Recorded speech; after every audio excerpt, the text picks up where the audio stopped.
Sexual and asexual reproduction is how living things make more of their own kind. It is a natural process that helps animals, plants, and even tiny organisms like bacteria to continue their species. Without reproduction, life on Earth would not continue. There are two main types of reproduction: sexual reproduction and asexual reproduction. Both have their own ways, benefits, and purposes. In sexual reproduction, two parents are involved.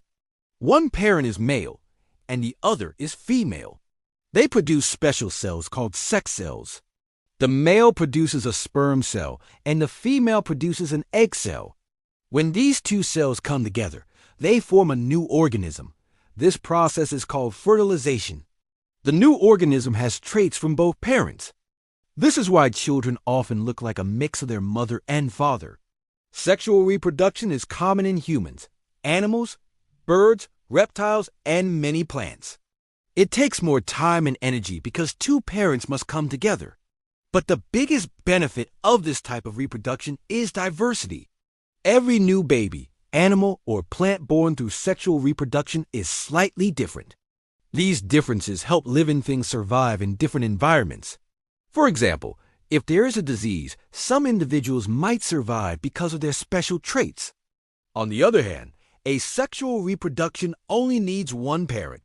The parent can produce new individuals without needing a mate.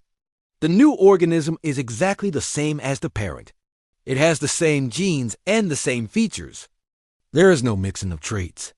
This makes the new organism a clone of the parent. Asexual reproduction is very common in simple organisms like bacteria, fungi, and some plants. It is a faster and easier process than sexual reproduction. There are many types of asexual reproduction. One type is binary fission, where a single organism splits into two.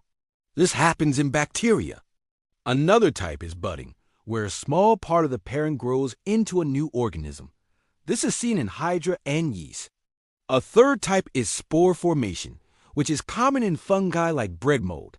The parent produces tiny spores that grow into new organisms when they land in the right place. Some plants also reproduce asexually. For example, strawberries grow new plants from runners. Potatoes can grow new plants from their buds. This way, farmers can grow many new plants from just one parent plant. Even though asexual reproduction is faster, it has some problems. Since all the new organisms are the same, they may not survive if the environment changes. If there is a disease or a big change in temperature, all the identical organisms might die. There is no variety that helps them survive. In sexual reproduction, the variety helps some organisms survive and continue the species. That is why sexual reproduction is common in animals and complex plants. Asexual reproduction is useful when conditions are stable and the environment doesn't change much. In the end, both sexual and asexual reproduction are amazing in their own way. Nature uses both methods to help life continue and grow. From tiny bacteria to large animals, every living thing depends on reproduction to keep life going. Understanding these two types helps us see how clever and beautiful the natural world really is.